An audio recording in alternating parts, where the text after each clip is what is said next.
Hi friends, welcome to my channel. ಇವತ್ತು ನಾನು ಬಲರಾಮನ ಆ ದಿನಗಳು ಮೂವಿನ ರಿವ್ಯೂ ಮಾಡ್ತಾಯಿದ್ದೀನಿ. ವೀಡಿಯೋನ ಕೊನೆವರೆಗೂ ನೋಡಿ. ವೀಡಿಯೋ ಇಷ್ಟ ಆದರೆ ಲೈಕ್ ಮಾಡಿ ಮತ್ತು ಚಾನಲ್ಗೆ ಸಬ್ಸ್ಕ್ರೈಬ್ ಮಾಡ್ಕೊಳ್ಳಿ.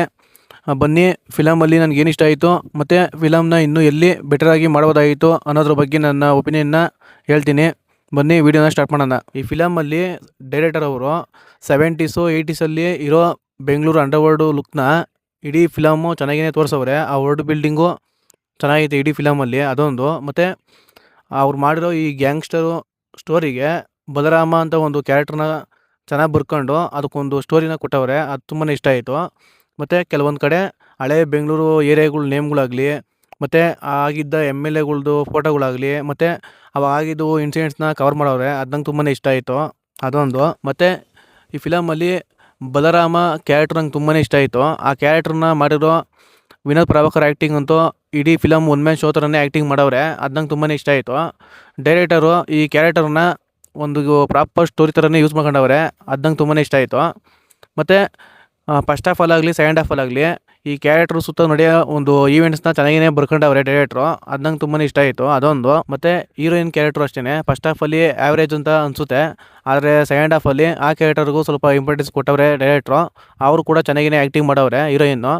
ಮತ್ತು ಬಾಕಿ ಎಲ್ಲ ಕ್ಯಾರೆಕ್ಟರ್ಸು ಚೆನ್ನಾಗಿಯೇ ಆ್ಯಕ್ಟಿಂಗ್ ಮಾಡವ್ರೆ. ಮತ್ತು ಫಿಲಮ್ದು ಬ್ಯಾಕ್ಗ್ರೌಂಡ್ ಸ್ಕೋರ್ ನಂಗೆ ತುಂಬಾ ಇಷ್ಟ ಆಯಿತು ಇಡೀ ಫಿಲಮು. ಈ ಫಿಲಮು ಮ್ಯೂಸಿಕ್ ಡೈರೆಕ್ಟ್ರು ಬಂದು ಸಂತೋಷ್ ನಾರಾಯಣ್. ಅವರು ತಮಿಳಲ್ಲಿ one of the best music director. ಅವ್ರದ್ದು ಕನ್ನಡದಲ್ಲಿ ಫಸ್ಟ್ನೇ ಫಿಲಮ್ ಅಂತ ನಾನು ಅಂದ್ಕೊಂಡಿದ್ದೀನಿ. ಅವರು ಇಡೀ ಫಿಲಮು ಒಳ್ಳೆ ಬ್ಯಾಕ್ಗ್ರೌಂಡ್ ಸ್ಕೋರ್ ಕೊಟ್ಟವ್ರೆ. ಮತ್ತು ಈ ಫಿಲಮಲ್ಲಿ 2-3 ಸಾಂಗು ಚೆನ್ನಾಗಿಯೇ ಐತೆ. ಅದು ನಂಗೆ ತುಂಬಾ ಇಷ್ಟ ಆಯಿತು. ಮತ್ತು ಈ ಫಿಲಮ್ ಕ್ಲೈಮ್ಯಾಕ್ಸಲ್ಲಿ ಗ್ಯಾಂಗ್ಸ್ಟರ್ ಲೈಫು ಯಾವ ಥರ ಎಂಡ್ ಆಗುತ್ತೆ ಅನ್ನೋದನ್ನ ಒಂದು ಮೀನಿಂಗ್ಫುಲ್ಲಾಗಿ ಚೆನ್ನಾಗಿಯೇ ಡೈರೆಕ್ಟ್ರು ತೋರಿಸವ್ರೆ. ಅದು ನಂಗೆ ತುಂಬಾ ಇಷ್ಟ ಆಯಿತು, ಅದೊಂದು. ಮತ್ತು ಫಿಲಮ್ನ ಇನ್ನೂ ಎಲ್ಲಿ ಬೆಟರಾಗಿ ಮಾಡ್ಬೋದಾಗಿತ್ತು ಅನ್ನೋದಾದರೆ ಈ ಫಿಲಮ್ಮು ಡೈರೆಕ್ಟ್ರದ್ದು ಆ ದಿನಗಳು ಫಿಲಮ್ನ ನೋಡಿದ್ದೀನಿ. ಅದರಲ್ಲಿ ಕ್ಯಾರೆಕ್ಟ್ರುಗಳ್ನ ಚೆನ್ನಾಗಿಯೇ ಬರೆದವ್ರೆ. ಆದರೆ ಈ ಫಿಲಮಲ್ಲಿ ಬಲರಾಮ ಕ್ಯಾರೆಕ್ಟ್ರ್ ಬಿಟ್ಟು ಬಾಕಿ ಎಲ್ಲ ಕ್ಯಾರೆಕ್ಟ್ರುಗಳು ಅಷ್ಟೊಂದು ನನಗೆ ಸ್ಯಾಟಿಫೈ ಮಾಡಿಲ್ಲ. ಆ ಕ್ಯಾರೆಕ್ಟ್ರುಗಳ್ನ ಚೆನ್ನಾಗಿಯೇ ಬರೆದಿದ್ರೆ ಫಿಲಮ್ ಇನ್ನೂ ಸ್ವಲ್ಪ ಚೆನ್ನಾಗಿಯೇ ಬಂದಿರೋದು ಅಂತ ನನಗೆ ಅನಿಸ್ತು, ಅದೊಂದು.